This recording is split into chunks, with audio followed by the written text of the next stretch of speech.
disposer de cas pratiques de l'ICE. On va rentrer dans le vif du sujet après cette première partie plus théorique.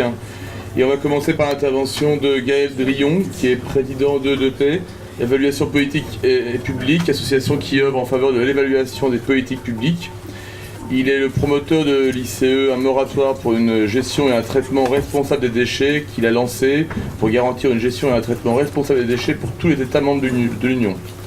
Il est à mon extrême droite et il va nous faire une petite présentation PowerPoint. Bonjour à tout le monde, merci. Donc je vais vous présenter le projet d'initiative citoyenne européenne que l'on conduit actuellement depuis l'Auvergne. Donc c'est un projet qui a été déposé auprès de la Commission et nous sommes en attente de la position de la Commission. Alors voilà. Donc pour vous juste dire que cette initiative citoyenne elle est portée par deux associations. Donc une association très locale qui s'appelle Idées pour Beaumont, dont je suis le président, et qui en fait a une vocation de projet durable pour la ville de Beaumont et plus globalement son territoire, son bassin de vie. Et puis donc notre association Évaluation des politiques publiques avec le citoyen, dont je suis le président fondateur, et qui travaille effectivement pour une participation accrue des citoyens dans les processus de décision publique. Voilà, une petite association aussi de 6 bénévoles. Donc par rapport à cette initiative, ce qui me paraît important de dire, c'est quel a été l'acte déclencheur de cette initiative, et ça répondra aussi à certains questionnements qui ont été évoqués ce matin sur l'utilisation de ce dispositif. Donc l'acte déclencheur a été une décision que l'on qualifie d'autoritaire sur notre territoire, à savoir l'implantation d'un incinérateur. En l'occurrence, le fond a peu d'importance. Ce qui est intéressant, c'est plutôt comment s'est passée la procédure. Donc ce type de projet est soumis à différents processus de concertation, d'enquête d'utilité publique, etc. Donc globalement, autour de ce projet, ce qu'on a pu observer, ça a été une position de force avec certains lobbying, à la fois des lobbying administratifs et des lobbying économiques, qui ont fait en sorte que finalement la parole du citoyen a été totalement exclue du débat. Et donc des mécanismes de résistance citoyenne se sont mis en place sur le territoire pour essayer de porter aussi le savoir citoyen sur ce dossier-là. Et donc c'est de cette origine-là qu'est né le projet d'initiative citoyenne. Donc le projet d'initiative citoyenne, ça a été pour nous une opportunité parce qu'aujourd'hui, que ce soit en France mais en Europe, ça devient le seul outil de démocratie directe qui va légitimer le citoyen, qui va lui donner un vrai pouvoir, en tout cas donner un pouvoir à sa parole, alors que donc on est confronté souvent à l'expertise des administrations, à l'expertise de certains lobbying, des scientifiques, et que finalement le citoyen a peu de place dans ce débat et sa parole a peu de place aujourd'hui dans les différentes décisions publiques. On a fait un petit comparatif rapide à notre façon sur les initiatives qui avaient été lancées. Donc la note n'est toujours pas présente sur le site de la Commission parce qu'on n'a pas de réponse. Néanmoins, on l'a intégrée. On voulait ici vraiment souligner le risque qu'il y a dans les initiatives à ne pas voir les citoyens, les vrais citoyens. Ce matin, j'entendais le représentant du Conseil économique et social qui disait que finalement, il y avait un tiers de ses représentants qui étaient les citoyens, les vrais citoyens. Moi, je ne suis pas tout à fait d'accord avec cette approche. C'est des associations, c'est des lobbies, c'est des représentants. Le vrai citoyen n'est pas au Conseil économique et social, bien que, mais bon, on pourra en débattre. En tout cas, voilà où est le vrai citoyen dans les initiatives actuelles. Donc on voit bien qu'il y a encore peu d'initiatives où le citoyen lambda, le monsieur tout le monde de la petite ville d'Auvergne, pour ce qui nous concerne, peut effectivement s'inscrire dans l'agenda politique avec une vraie réflexion, une vraie expertise citoyenne et une vraie intelligence citoyenne. Sur le fond, bon, notre proposition concerne donc la gestion responsable des déchets. Ce qu'il est intéressant de voir au-delà du sujet qui peut faire débat ou pas, c'est en tout cas que le citoyen a su s'approprier une question technique, une question réglementaire, une question globale européenne et a su essayer de traduire dans un moratoire sa préoccupation qui est née sur une localité bien sûr, mais une préoccupation qui concerne finalement tous les Européens. Et et ce travail de traduction entre une question locale et une problématique globale européenne a été un travail assez difficile, mais qui néanmoins a pu être réalisé.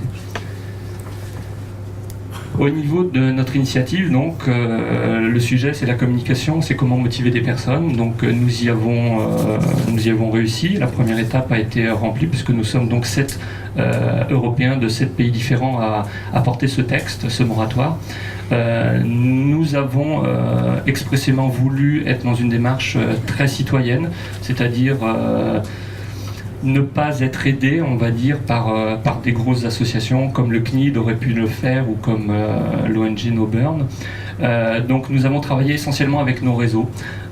L'expérience qu'on a par rapport à ça, c'est qu'on est tous, en tant que citoyens, finalement plus un citoyen européen qu'un citoyen français aujourd'hui. On a tous de la famille, on a tous des proches, on a tous des collègues qui travaillent, qui habitent en Europe. Et finalement, bien que cette phase a été très très longue, puisqu'on a mis à peu près 9 mois à convaincre et à rassembler ces 7 citoyens, on a finalement utilisé que des réseaux très très informels de personne à personne. Donc on a déployé beaucoup d'énergie par contre pour expliquer les problématiques techniques qu'il y avait derrière, les enjeux politiques à la gestion des déchets. Donc on a déployé beaucoup d'énergie, mais finalement les contacts se sont opérés de manière très très simple via nos différents réseaux.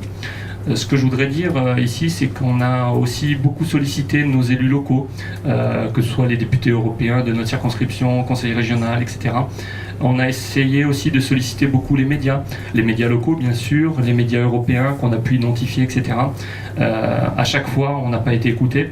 On n'a pas été écouté pour différentes raisons. Soit le calendrier ne s'y prêtait pas, soit on n'était pas compréhensible, soit je sais pas. En tout cas, ce qui est intéressant de souligner ici, c'est que, encore une fois, le citoyen n'est pas écouté. Et pour moi, c'est le principal défaut dans le dispositif d'initiative citoyenne. Quand on parle de communication, je crois qu'il va falloir vraiment surinvestir sur la communication auprès des élus, des décideurs, sur la place du citoyen dans la démocratie et sur le savoir citoyen.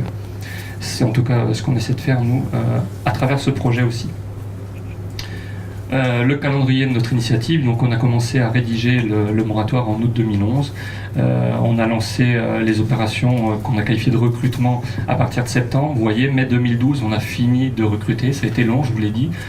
Mais encore une fois, j'insiste sur le fait qu'on y est arrivé par nos réseaux, avec beaucoup d'énergie, beaucoup d'échanges de messages, de coups de téléphone, pour expliquer les choses en différentes langues.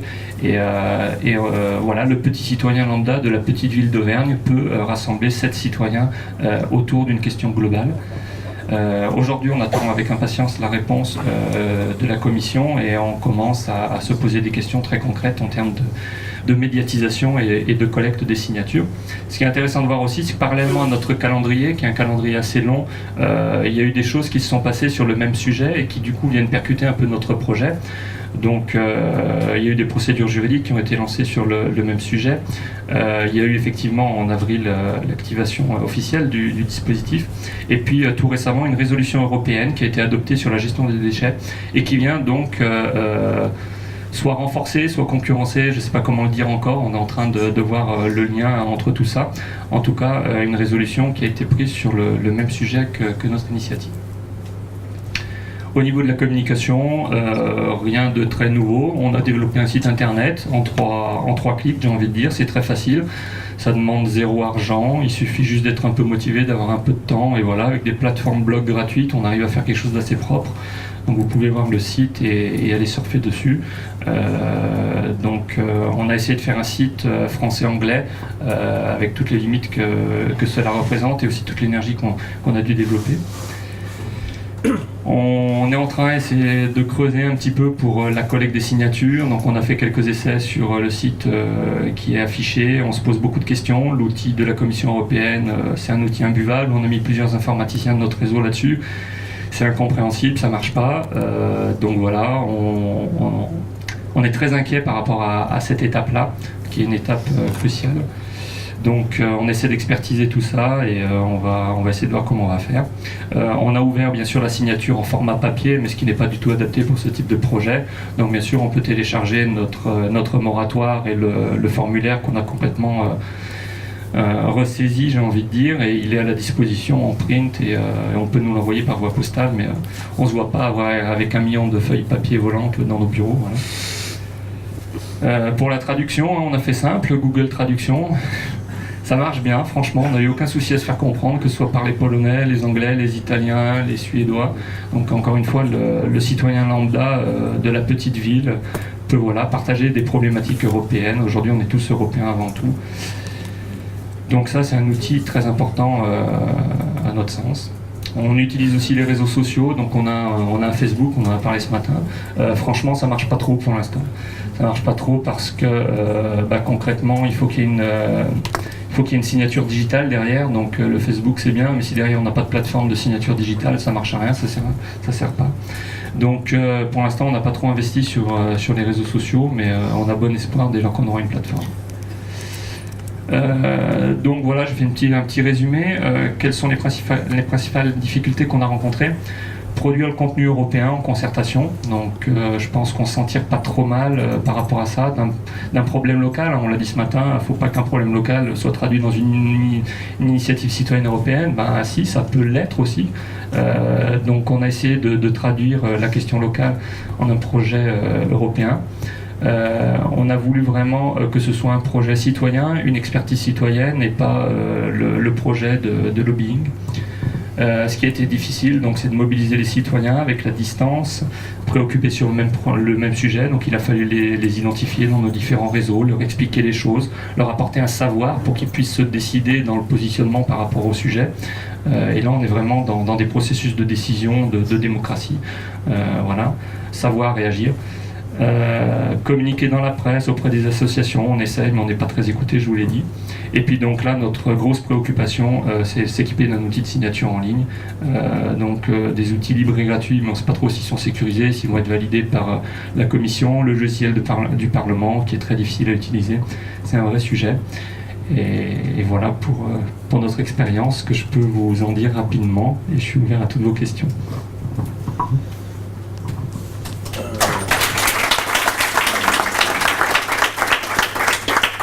Donc merci Gaël, on rentre dans le très très concret. Peut-être qu'on va laisser nos 4 intervenants faire l'exposé de leur projet, puis reprendre les questions une par une après, sachant que Marie Yared ne sera pas là ce matin, elle s'excuse. Ça aurait été intéressant de l'entendre sur les enjeux de la mobilisation online, mais on saura, je pense, vous répondre à ce type de questions. Je vais laisser la parole à Philippe Kayla, qui est président du directoire d'Euronews depuis 2003, membre du conseil de surveillance de l'Institut Aspen France et promoteur de l'ICE Let Me Vote, enregistré dès le 1er avril 2012 sous l'impulsion de l'association Européens sans frontières, pour accorder aux citoyens européens un droit de vote à toute élection politique dans l'État membre de résidence, dans les mêmes conditions que les ressortissants de cet État. La question à laquelle va essayer de répondre Philippe, c'est à quelles difficultés peut-on être confronté lors de la communication autour d'une ICE? Merci. Pour vous donner un petit historique, cette ICE en fait est partie d'une réflexion sur le rapport Lamassoure. Enfin, j'avais lu en son temps un rapport qui a été fait en 2008 par Alain Lamassoure, dont on a déjà parlé ce matin, et qui est un rapport très complet sur tous les aspects de citoyenneté. Il couvre, je dirais, à la fois les problèmes concernant le droit civil, le droit des personnes, mais aussi le droit commercial, le droit du travail, et puis évidemment les droits politiques. Et j'avais été, sur les droits politiques, j'avais été frappé par la conclusion de son rapport, où il dit finalement qu'en matière de droit de vote, l'idéal, ce serait que la citoyenneté européenne soit la somme des citoyennetés de chaque État-nation. C'est-à-dire qu'on se sente partout chez soi et qu'un citoyen européen puisse se sentir français en France, allemand en Allemagne, italien en Italie, et finalement puisse voter à toutes les élections dans tous les pays européens. Évidemment, c'est pas possible et c'est pas comme ça que la citoyenneté européenne a été conçue. Lui-même, d'ailleurs, dans son rapport, disait ce qu'on devrait faire dans un premier temps, c'est développer la binationalité, c'est-à-dire notamment pour tous les couples binationaux, donner automatiquement la nationalité qu'il n'a pas à chaque membre du couple, pour faire finalement des couples nationaux de manière automatique en cas de mariage, évidemment. Donc voilà où en était le point de départ de ma réflexion. Et puis finalement j'ai eu une sorte d'intuition un peu à l'occasion du débat public français, très français, qui a eu lieu à l'automne dernier, mais qui n'est pas terminé, sur le droit de vote des immigrés. Effectivement, Vous vous en souvenez peut-être, à l'automne dernier, quand le Sénat français a revoté la loi qui avait été votée par l'Assemblée nationale en 2002, mais qui n'avait pas été votée par le Sénat à l'époque, a revoté la loi sur le droit de vote des immigrés. La presse, effectivement, a pris parti pour ou contre, mais ce que j'ai trouvé, c'est que les citoyens européens étaient complètement absents du débat. Donc la question c'était de savoir est-ce que les immigrés vont avoir le droit de vote municipal. Il n'était pas question de leur donner le droit de vote à d'autres élections, mais finalement leur donner le droit de vote municipal, c'était quasiment leur donner les mêmes droits de vote que les Européens, qui ont aussi le droit de vote aux européennes aussi, mais qui n'ont que le droit de vote municipal en termes d'élection nationale. Et donc personne ne se posait la question de savoir est-ce qu'il ne fallait pas donner plus de droits aux Européens qu'aux immigrés non européens. Et donc je me suis commis d'un petit article dans Libération et puis d'une interview sur France Inter, et qui m'a valu effectivement un courrier, bon, pas énorme, pas extravagant, mais tout de même une cinquantaine de personnes m'ont écrit pour me dire qu'ils étaient d'accord sur l'idée de donner le droit de vote aux Européens à toutes les élections, et pas seulement aux municipales et aux européennes, à toutes les élections nationales, qui sont celles qui intéressent les gens finalement, les élections nationales, les élections parlementaires, l'élection présidentielle en France, pourquoi pas les référendums, enfin sans aller dans les détails, les élections qui sont celles qui mobilisent finalement les citoyens dans chaque pays européen. En clair, il s'agissait de donner à tout Européen le droit de vote aux élections de son pays de résidence où qu'il réside. Alors là-dessus, effectivement, à partir de ce groupe qui m'a rejoint, qui était constitué d'ailleurs aussi bien c'était des gens qui étaient en France, mais qui beaucoup de résidents non européens en France.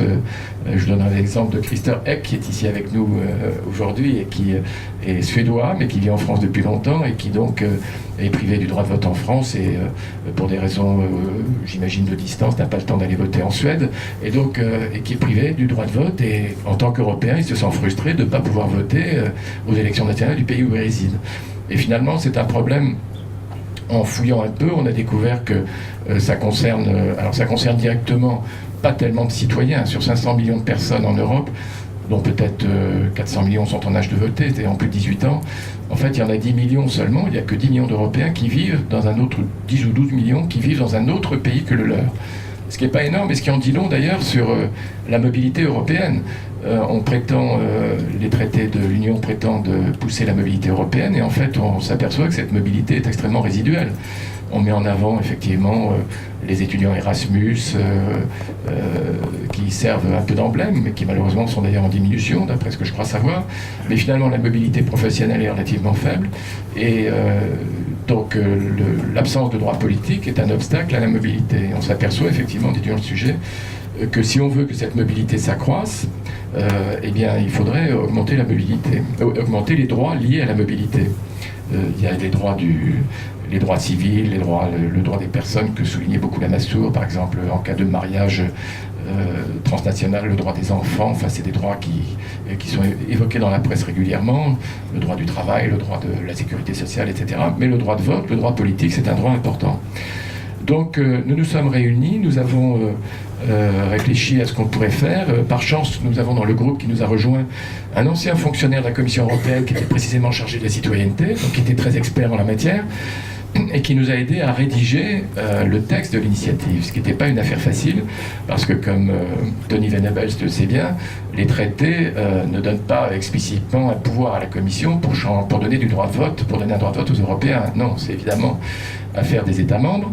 Et ce qu'on a déniché finalement dans un coin du traité, si je puis dire, à l'article 25, c'est que la Commission a le droit de proposer des améliorations au système existant qui relève de l'article 20. Donc en jouant sur l'article 20 et 25 du traité sur le fonctionnement de l'Union européenne, on a pu rédiger un texte très, très vague qui dit simplement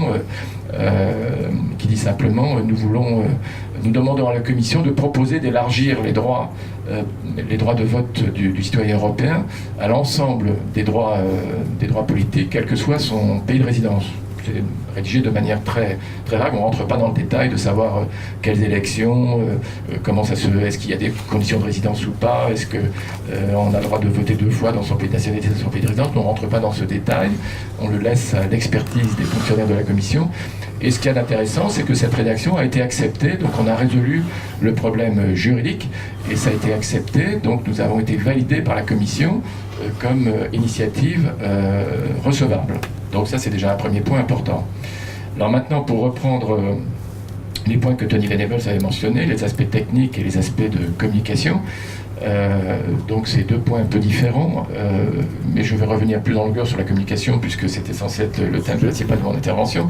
Mais sur les aspects techniques, quand même, je voudrais dire une chose importante, c'est que notre initiative, comme je crois toutes les autres, sont bloquées par l'aspect technique du problème, parce que la Commission, dans son règlement, a mis la barre très haut, qu'elle a réclamé un système sécurisé, validé, etc., avec le prétexte qu'il faut éviter la fraude, c'est-à-dire le fait que les gens puissent voter deux fois, ou que le fait que le fichier puisse être exploité à des fins commerciales, ce qui serait tout à fait immoral.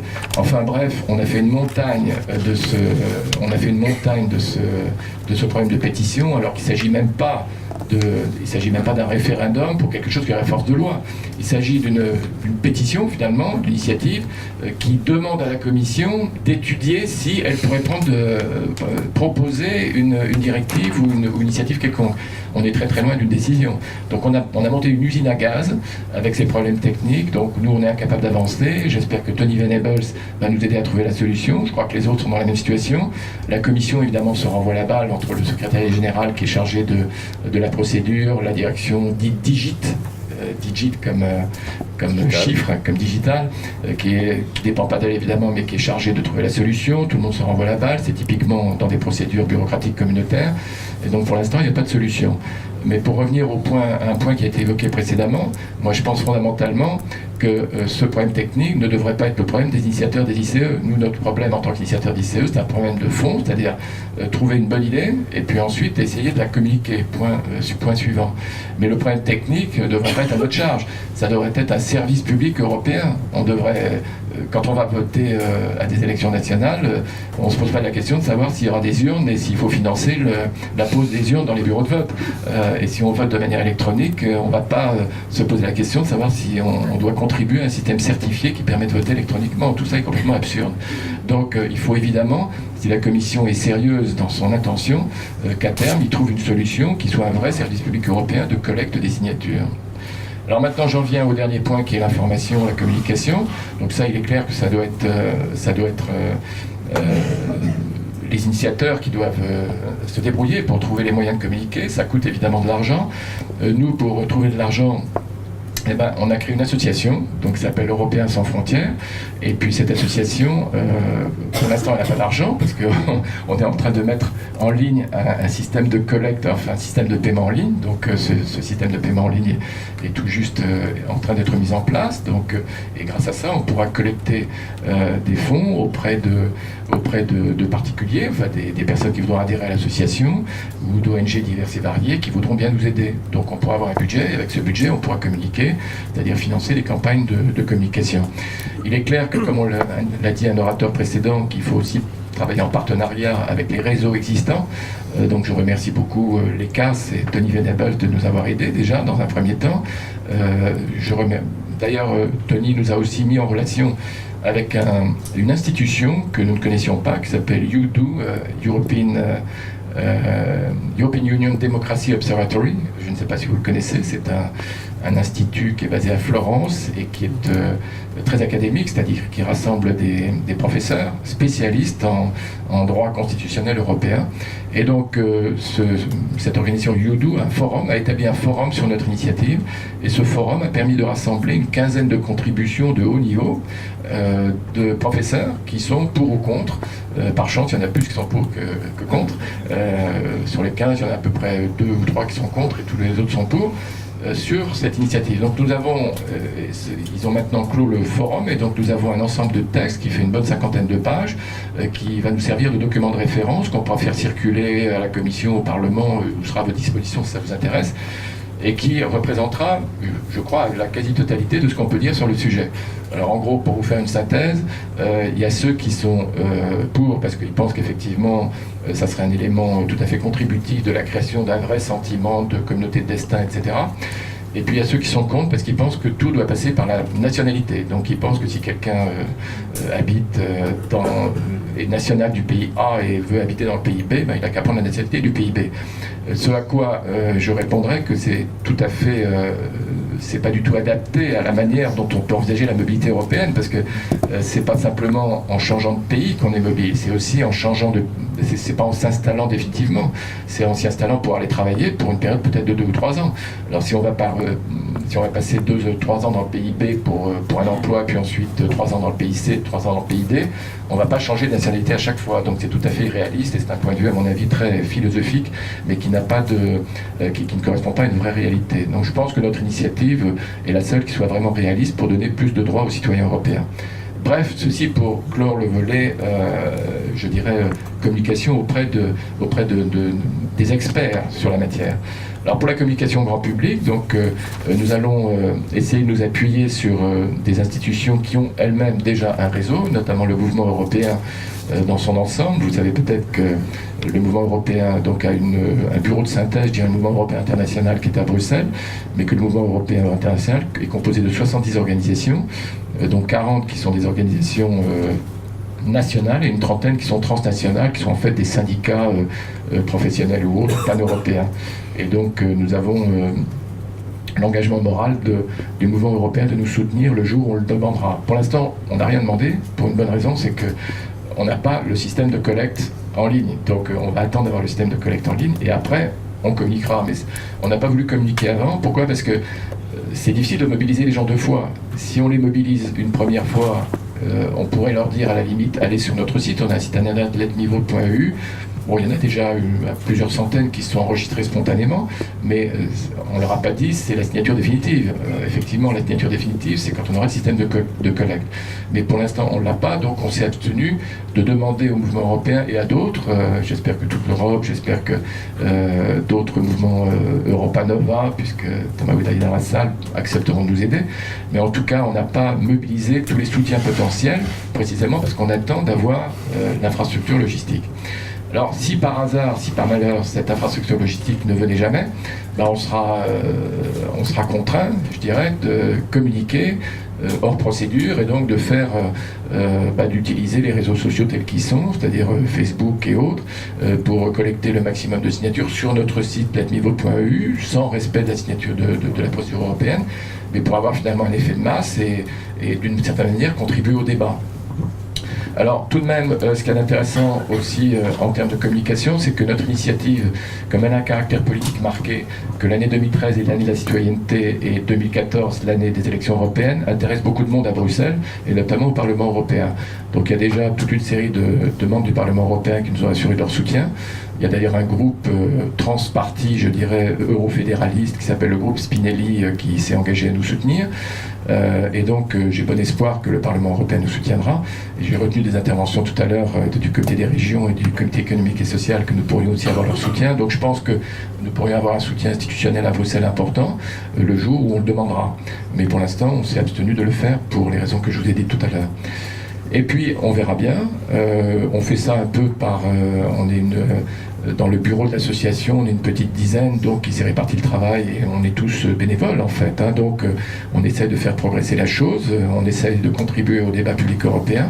Je dirais qu'il ne faudrait pas que l'expérience des ECI tourne au fiasco, parce que sinon la seule conclusion qu'on pourra en tirer, c'est qu'il ne faut plus les appeler des ECI, mais il faut les appeler des ELI, European Lobby Initiative. Et à ce moment-là, bonne chance au lobby et puis adieu aux citoyens. Merci.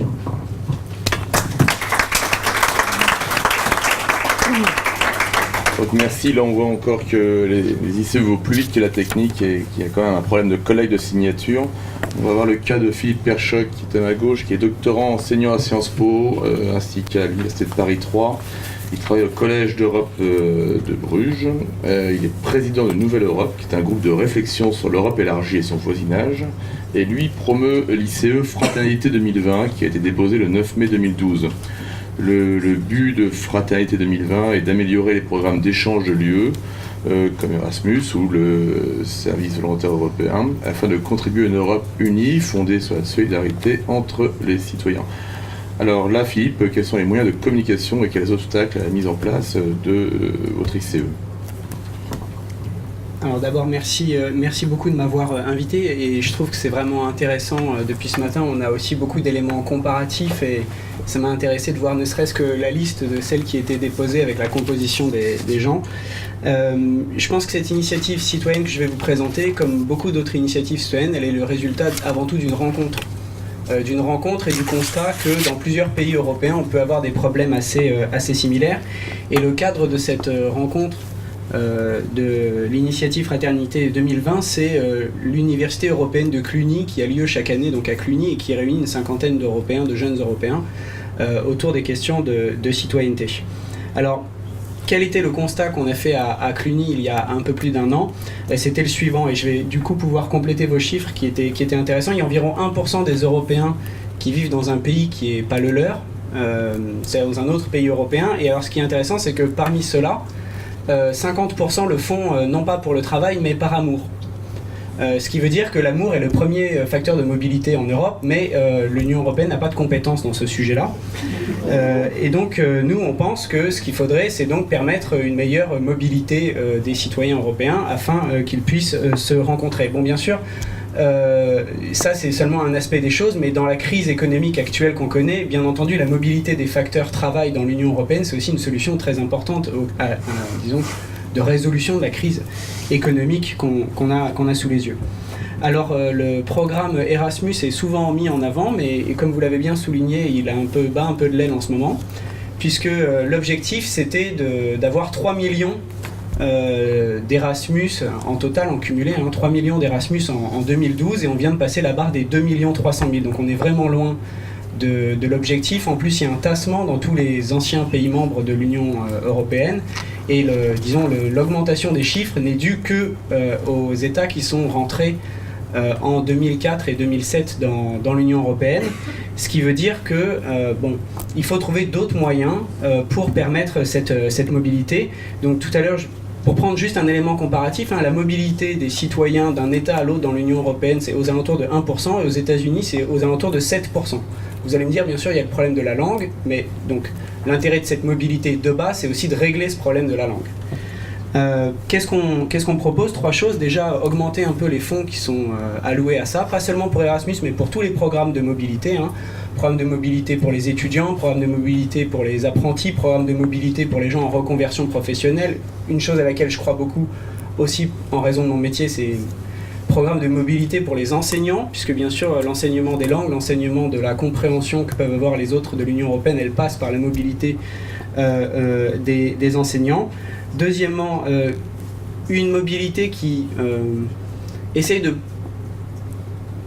se recentrer ou de discuter de quelles sont les compétences qu'on devrait pouvoir créer chez les citoyens à l'issue de cette mobilité, pas seulement les compétences linguistiques, mais il y a tout un tas d'autres compétences sur lesquelles on peut travailler.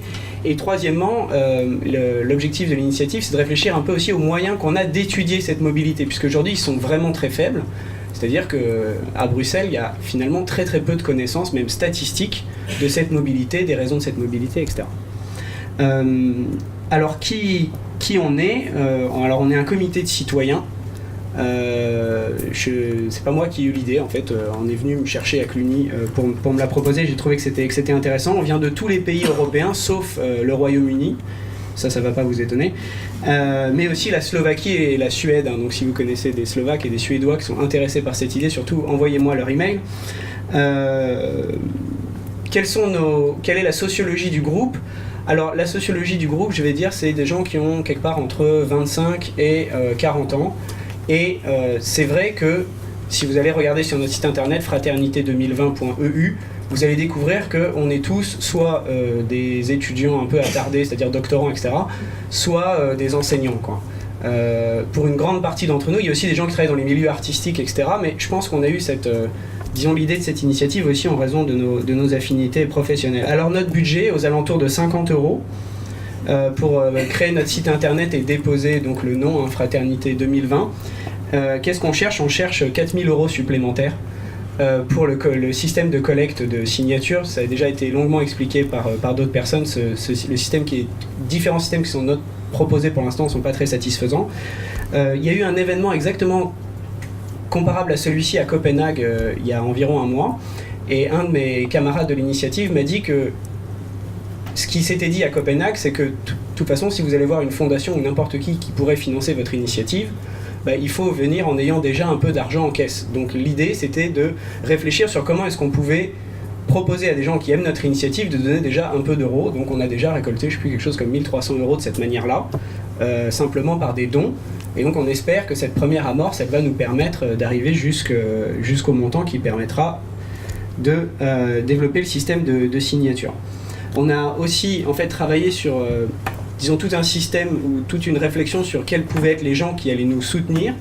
Donc vous trouverez la liste et d'ailleurs vous allez voir que du coup cette liste elle reflète aussi un peu la sociologie du groupe. Dans les gens qui nous soutiennent, vous avez des artistes, des athlètes, mais aussi beaucoup d'universitaires. Vous pouvez donc trouver toute la liste sur le site internet. Notre idée, c'était aussi de travailler avec des ONG qui favorisent la mobilité des citoyens européens. Il y a déjà une quarantaine d'ONG européennes qui soutiennent notre initiative citoyenne. Et l'idée, c'est que bien sûr, ces ONG, elles vont servir de relais au moment où on va commencer à chercher des signatures, ce qui n'est pas le cas pour l'instant. Et enfin, 25 députés européens. Je ne vais pas regarder la liste ce matin, mais il y a, je crois, 6 ou 7 pays européens, 25 députés de 6 ou 7 pays européens qui soutiennent notre initiative. Alors, quelles sont les difficultés ? Je pense qu'elles sont de 4 ordres.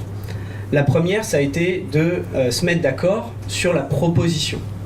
Et puisque on est donc ce groupe de citoyens qui viennent de 27-3, 24 pays européens, ça a été assez compliqué de se mettre d'accord sur qu'est-ce qu'on voulait vraiment, d'une part, et deuxièmement, est-ce que ce qu'on voulait tomber dans les compétences de la Commission européenne ou pas ? Puisque bien sûr la Commission c'est toujours facile pour elle de dire bah oui mais j'ai pas la compétence pour ces choses-là. Donc on a essayé de formuler les choses de manière à ce que ça soit acceptable et dans les faits ça a été accepté. Mais c'est vrai que plus vous avez un nombre de citoyens important dans le comité citoyen qui soutient l'initiative et qui viennent de pays de plus en plus différents, et bien plus vous avez un problème tout simplement de vous mettre d'accord sur ce que vous voulez, quoi. Donc ça c'était le premier problème. Le deuxième problème ça a été de trouver donc, le réseau de partenaires, donc on cherche encore bien sûr des nouveaux partenaires, mais comment est-ce qu'on pouvait les associer à la rédaction de notre initiative, c'était la première chose et je pense qu'on a réussi à le faire. Il y a au moins, aujourd'hui on a une quarantaine d'ONG, mais quand on s'est mis à rédiger vraiment l'initiative on en avait une dizaine et on a essayé un maximum de les faire participer à la rédaction même de l'initiative, puisque c'est en partie eux qui vont la porter dans un deuxième temps, il faut qu'ils soient totalement partie prenante de la formulation, quoi. Et ça a été la deuxième difficulté. La troisième difficulté, elle est financière, je vais pas y revenir, on pourra en reparler tout à l'heure. Et surtout, la dernière chose, c'est la communication. Bien entendu, alors, il y a quelqu'un d'Euronews à cette table, donc je ne peux pas dire qu'il n'y a pas de médias européens, mais il n'y en a pas assez.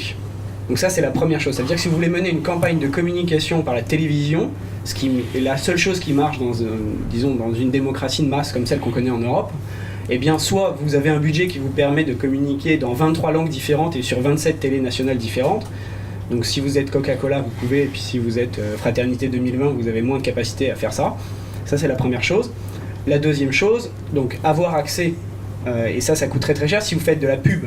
Par contre, si vous essayez de faire communiquer à travers des journalistes, etc., bah là c'est aussi le même problème. C'est-à-dire comment est-ce que vous arrivez à les intéresser à votre initiative, comment est-ce que vous arrivez à les faire parler de votre initiative de manière à ce que, parce que bien sûr c'est une chose qu'on parle de votre initiative, bon, si on en parle en bien vous êtes déjà content, si on en parle en bien et qu'en plus on renvoie vers votre système de signature c'est encore mieux, mais dans les faits ça arrivera probablement pas souvent, quoi.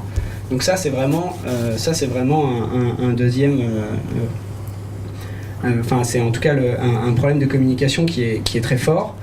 Et c'est vrai qu'on a un peu peur que, bon, disons dans le débat actuel sur la crise, etc., même si nous on pense que notre initiative c'est aussi une réponse à la crise, il y aura probablement d'autres initiatives, soit qui sont menées par Ben & Jerry's, c'est ce que j'ai compris tout à l'heure, puisque bien sûr les glaces c'est encore plus populaire qu'Erasmus, et ou disons des initiatives sur des sujets vraiment très concrets qui vont émerger. Je vais terminer par là.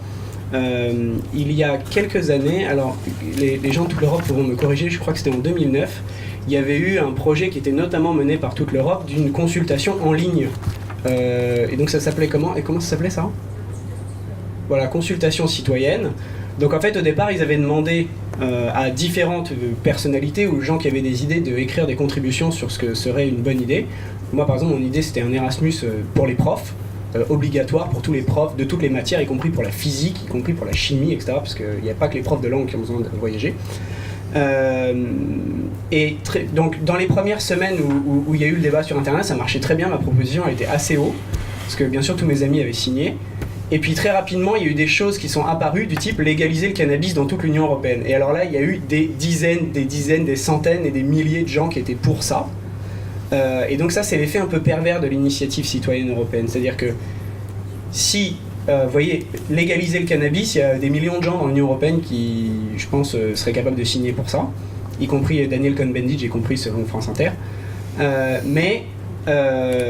Comme la Commission européenne n'acceptera pas ce type d'initiative, parce qu'elle va dire qu'elle n'a pas la compétence, qu'elle ne veut pas se mettre mal avec les États membres à part les Pays-Bas, ça va créer aussi beaucoup de frustration. Donc je pense que ça c'est quelque chose aussi à laquelle il faudra réfléchir et qu'il faudra gérer à terme, c'est-à-dire un tel système dans un pays dans lequel le gouvernement a la compétence des compétences, c'est-à-dire peut faire tout ce qu'il veut, ça marche bien. Un système d'initiative citoyenne dans une architecture institutionnelle dans laquelle les compétences de la Commission sont strictement limitées par les traités, ça risque d'être créateur de beaucoup de frustration. Et donc ça me ramène à mon point d'origine qui était il faut trouver une formulation qui soit acceptable d'un sujet qui soit mobilisateur pour que ça marche et que ça soit pas trop frustrant pour l'ensemble des citoyens qui vont se mobiliser. Voilà, je vous remercie.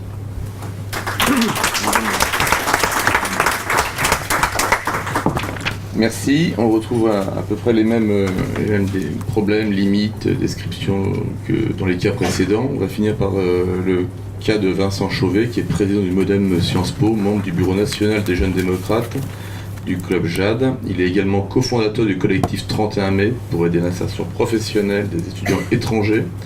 Et il promeut l'ICE Single Communication Tariff Act, qui a été enregistré le 10 mai 2012. Cette ICE demande un tarif unique de la téléphonie en Europe.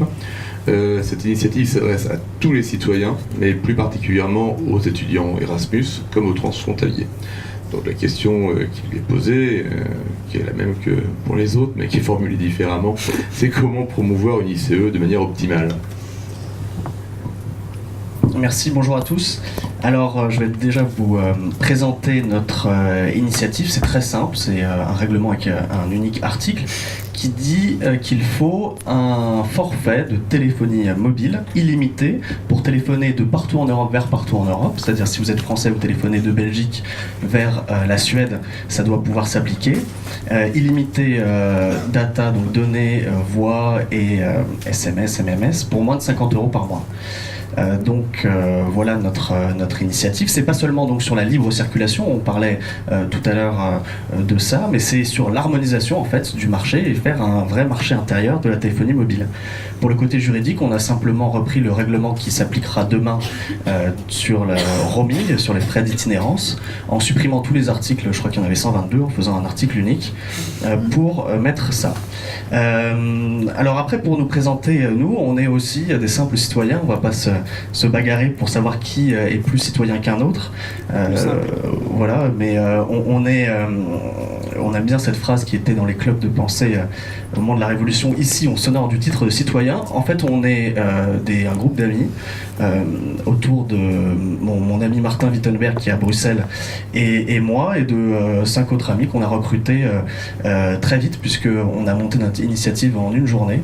On s'est rendu compte la veille de la deadline de l'ouverture de cette possibilité que le 1er avril 2012, il y allait y avoir donc cette possibilité de s'inscrire pour une initiative citoyenne européenne et donc on a simplement appelé nos amis qu'on avait rencontrés en Erasmus ou qu'on a des amis français par exemple en Italie, etc. pour leur dire est-ce que tu veux pas créer un comité avec nous pour faire une initiative citoyenne européenne et évidemment c'était le 1er avril 2012 donc tout le monde nous a pas pris au sérieux. On a quand même réussi à faire ce comité de 7 citoyens donc on est tous nés en 85, 86, 87 donc la génération Erasmus et étudiants ou jeunes actifs donc j'ai vu tout à l'heure que j'étais présenté comme ancien membre du ministère de la Réforme de l'État, ancien salarié de Reuters. aujourd'hui à HEC. En fait, c'est un peu l'inverse. J'étais étudiant à HEC, je suis aujourd'hui étudiant à Sciences Po. Et j'ai travaillé au ministère de la Réforme de l'État en stage. Et j'étais journaliste à Reuters pendant 6 mois à Bruxelles, en 2010. Et puis j'ai été militant aussi aux Jeunes Européens. Et ce qui m'a permis de découvrir l'Europe, les problématiques européennes. Et aussi, donc au Modem, on est parti de la branche des jeunes démocrates et libéraux européens, de la branche jeune du groupe ADLE avec le Parti démocrate européen et les libéraux. Et en fait, c'est de là que nous est venue l'idée, parce que on s'appelle souvent entre nous, on fait des réunions, etc. Et notre forfait s'explose. Notre forfait mobile est totalement explosé. C'est impossible aujourd'hui de faire de la politique au niveau européen quand on est jeune et qu'on n'a pas un forfait illimité de téléphonie ou une compagnie qui nous paye le téléphone. Et donc on n'est pas du tout fanatique du roaming, on n'y pense pas tous les matins en se rasant, en fait on y pense une fois par mois en recevant notre facture de téléphone. Et c'est pour ça qu'on s'est dit qu'on allait faire ça. Pourquoi 50 €? C'est totalement au doigt mouillé. On s'est dit que c'était le prix qui nous semblait juste ou qu'on pouvait être en mesure de payer pour avoir un tel forfait. Donc on a d'abord voulu faire une ICE pour tester l'outil avant de vouloir vraiment promouvoir un marché unifié de la téléphonie mobile en Europe. Donc on l'a déposé l'ouverture, au moment de l'ouverture à minuit 01, on a essayé d'être les plus rapides pour être les premiers. Malheureusement on a été les deuxièmes, puisque elle a été enregistrée que le 10 mai 2010, juste après Fraternité 2020, qui a eu les honneurs de la commission en étant inaugurée le jour de la fête de l'Europe. Je crois qu'il y a un peu de favoritisme, mais c'est pas grave, on n'est pas en compétition. Et voilà, donc vous l'avez compris, l'idée c'est de se servir de ces nouveaux droits. On est foncièrement fédéraliste, très pro-européen, on croit vraiment en l'Europe, et de mettre en pratique ce qu'on a pu apprendre, nos expériences, en quoi on croit, ou nos cours de droit européen, pour s'amuser et pour avoir une vision ludique de l'Europe, parce qu'on pense que la démocratie européenne doit être colorée, doit être joyeuse, ne doit pas être terne, bruxelloise, grise, et donc qu'elle peut aussi être participative. Et finalement, des gens qui ont voulu s'inscrire, nous on pensait jamais qu'on serait accepté et qu'ensuite on serait invité à des tables avec des intervenants d'une si grande qualité.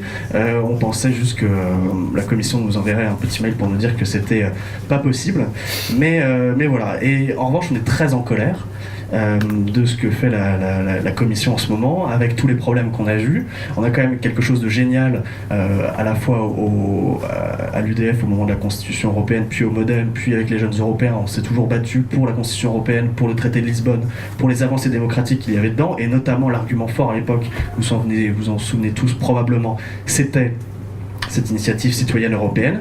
Et aujourd'hui, quand on voit comment une technostructure peut faire vraiment d'un rêve européen un cauchemar bureaucratique, avec un règlement illisible, avec des spécifications techniques totalement hallucinantes, qui font que, comme les autres, on n'a pas pu commencer à collecter des signatures. Et c'est pour ça que nous aussi, on essaye de pas trop communiquer sur cette initiative pour le moment, parce que comme quand on a dû s'inscrire, on a mis nos mails, et comme on pensait pas être reçu, on a mis nos mails perso, qui maintenant sont en libre accès sur la Commission européenne. On est juste bombardé de mails de gens qui nous disent « Votre initiative, elle nous plaît, comment on fait pour signer ?» Et donc, tous les jours, je prends une demi-heure pour répondre « Désolé, la Commission européenne n'a pas mis au point un système de collecte de signatures. » Donc on trouve ça vraiment lamentable, c'est triste à pleurer, et je crois qu'il y a eu même une proposition d'initiative sur l'initiative, c'est-à-dire qu'une initiative citoyenne européenne pour modifier les règles de l'initiative citoyenne en cours. Ça c'est assez amusant, ça fait partie de la démocratie joyeuse, colorée qu'on aime voir et promouvoir. Je ne sais pas exactement où ça en est.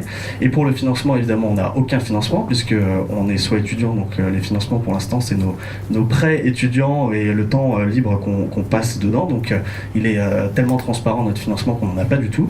Mais si jamais vous avez quand même envie de nous donner de l'argent, on va pas cracher dessus, on mettra une petite corbeille à la sortie, et puis si vous voulez déposer un billet après, ce sera avec grand plaisir. Voilà l'esprit de notre initiative, je vous remercie beaucoup.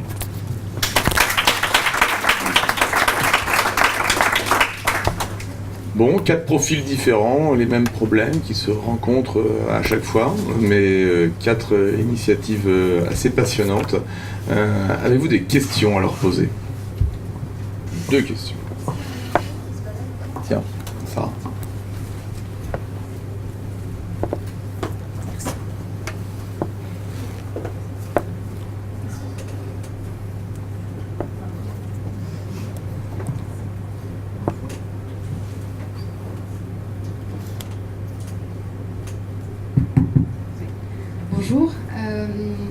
je suis en service civique dans une association qui s'appelle l'association ADIS. C'est l'association pour le développement des initiatives citoyennes et européennes, donc je pense qu'on est dans le thème.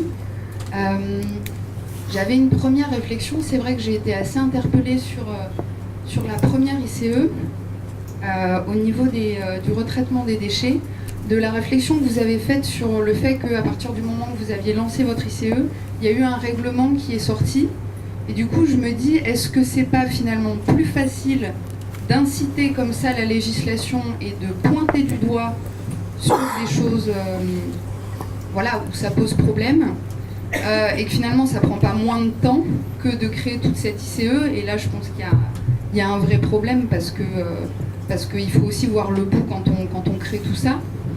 Et voilà. Et ma deuxième réflexion, c'était concernant l'ICE Fraternité 2020, puisque nous, avec l'association, on a créé en partenariat avec un cabinet qui s'appelle le cabinet Copas, une étude d'impact sur le volontariat en Europe, sur le service volontaire européen, où il y a plus de 200 jeunes qui ont répondu en ligne sur l'impact du volontariat dans leur vie et sur la mobilité en général, puisqu'on est une association qui lutte contre les discriminations par le biais de la mobilité.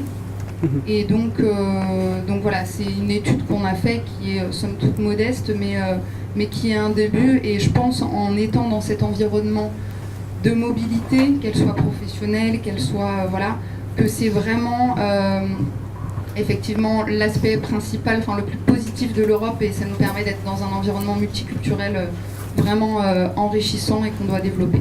Voilà. Merci donc pour cette information. Gaël répondra à la première partie de la question juste après. Bonjour. J'ai deux réflexions principales en vous écoutant.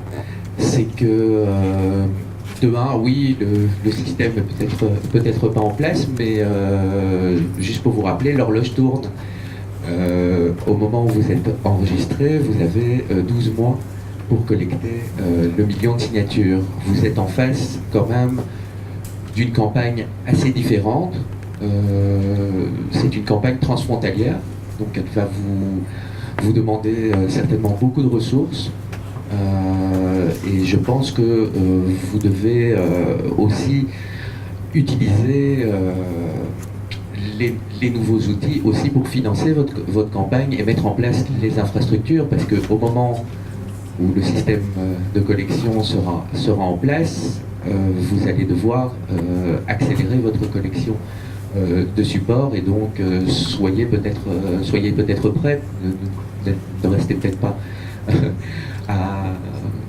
sur la question de l'horloge, Johnny Venables va vous répondre, mais elle va être décalée. Hein. Après, la question est posée, c'est communiquer trop tôt ne permettrait plus de communiquer après. Mais je pense qu'on pourra répondre après aussi là-dessus. Maintenant, sur tout l'aspect communication, juste une petite anecdote qu'on a fait. Sur Euractiv.com, on a publié le 1er avril. On a publié un article disant que les citoyens belges s'étaient mis en comité citoyen pour standardiser les mesures de la frite. Et nous avons été contactés par le New York Times, nous avons été repris par un journal russe aussi, et par plusieurs autres quotidiens. Donc c'est vraiment pour vous dire qu'en fait, vous avez la possibilité, vous n'êtes peut-être pas journaliste, vous n'êtes peut-être pas communicant, mais vous avez quand même la possibilité de créer un certain buzz autour de ça. Et donc les journalistes qui, de toute façon, sont indépendants, vous n'allez pas pouvoir leur dire, voilà, écrivez-moi ça, etc. Vous devez essayer de créer un buzz médiatique, et vous serez repris par la presse assez allègrement. Merci. Donc Tommy Venables sur la partie horloge, Gaël répondra sur quelle promotion, et puis peut-être M. Kaïlara parlera de quand on commence à communiquer. Oui, je viens de téléphoner à Bruxelles parce que la même question est posée par tous les membres du panel. Et en fait, la Commission nous dit que normalement, elle doit pouvoir contacter les organisateurs la semaine prochaine et en fonction de la solution qu'elle trouve entre différentes options, elle va proposer un nouveau délai pour la collecte des signatures. Donc, croisons les doigts. Une seule remarque au panel, politiquement très très intéressant, parce que c'est exactement ça que surtout le Parlement européen attendait, qu'il y ait des initiatives vraiment citoyennes, qui viennent d'individus qui constituent le comité de serment.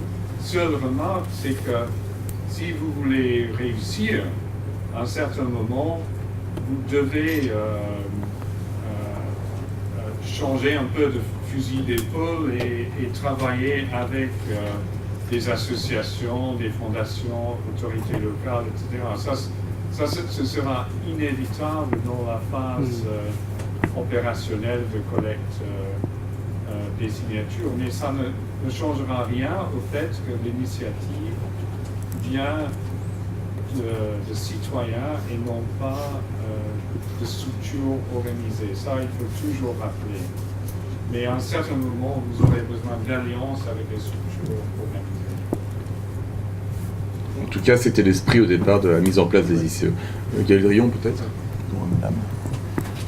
Donc oui, par rapport à ce que vous dites, le fait qu'au mois de juin, il y ait une résolution sur la gestion des déchets, pour nous c'est plutôt une réussite. On n'a pas fait une ICE pour le plaisir de faire une ICE. Donc indépendamment du résultat de notre ICE, on voit d'ores et déjà que peut-être on a eu un écho, puisque depuis un certain temps, donc quand même, on mobilise sur ce projet les eurodéputés et on a fait un certain nombre de mailings, etc. Donc j'ai envie de dire, peu importe que ça vienne d'une résolution, que ça vienne de notre ICE, le tout c'est qu'on arrive au résultat escompté sur la gestion responsable des déchets en Europe. Il se trouve que la résolution fait un pas en avant, mais ne va pas jusqu'au bout de ce qu'on nous on proposait dans l'initiative. Donc il reste encore des choses à faire et voilà. Autre sujet, c'était pour nous aussi cette initiative, au-delà du fond, je l'ai dit, c'est de tester un nouveau dispositif qui institutionnalise la parole du citoyen. Et donc ce qui nous intéresse aussi, c'est cette analyse-là qu'on fait, les échanges qu'on peut avoir ici lors de ce séminaire ou ailleurs. Enfin voilà, c'est aussi la partie test de ce nouvel outil de démocratie participative qui est unique en Europe. Je pense qu'il faut vraiment insister là-dessus, puisqu'en France, il n'y a rien. Et c'est vraiment une catastrophe de mon point de vue. Par rapport à ce que disait M.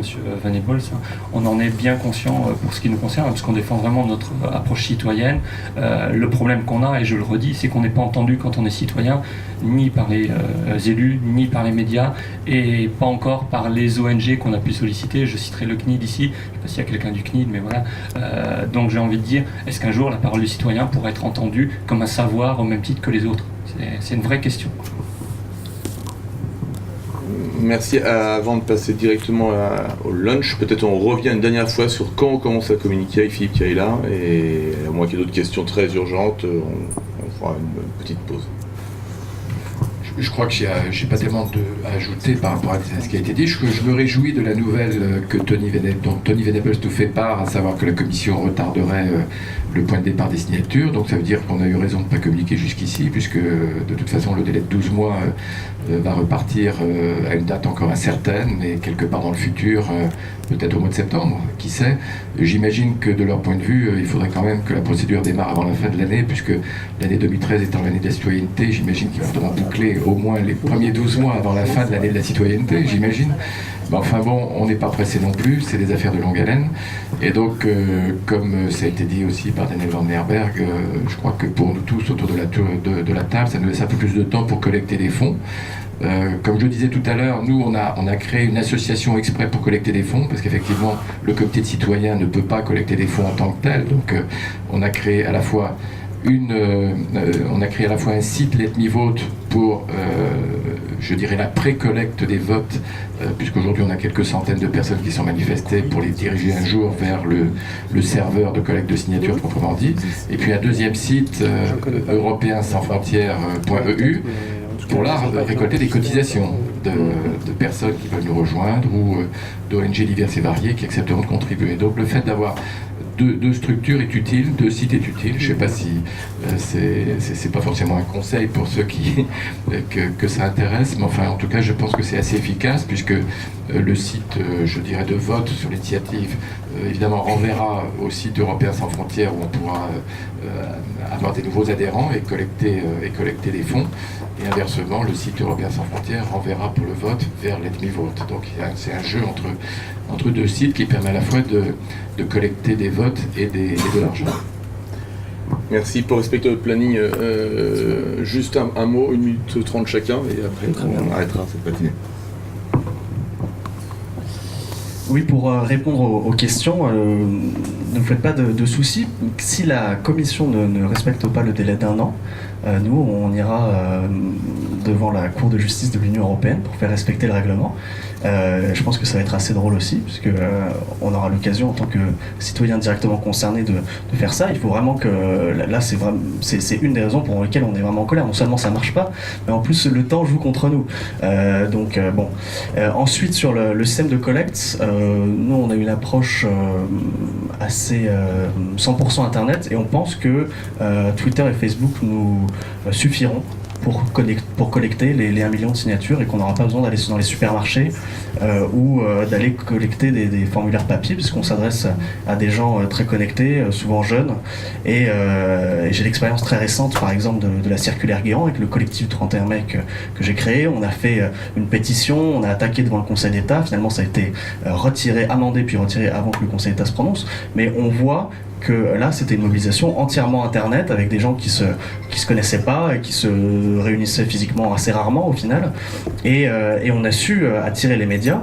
Et là, pour notre initiative, on a eu aussi un certain nombre de médias qui nous ont contactés. On a fait RFI, on a fait la BBC, et j'ai fait une interview assez étonnante pour la radio nationale Lettonne, où c'était traduit en russe. J'ai jamais pu la réécouter après, mais bon, en tout cas, il y a des médias qui s'intéressent, et Reuters par exemple, pour lesquels j'avais travaillé à Bruxelles, était intéressé. Mais le problème, c'est que quand on les contacte, ou qu'ils nous contactent et qu'ils nous disent combien vous avez de signatures, où est-ce qu'on peut signer, et on leur dit on n'a pas commencé, etc., ils font c'est sympa, on vous recontactera plus tard.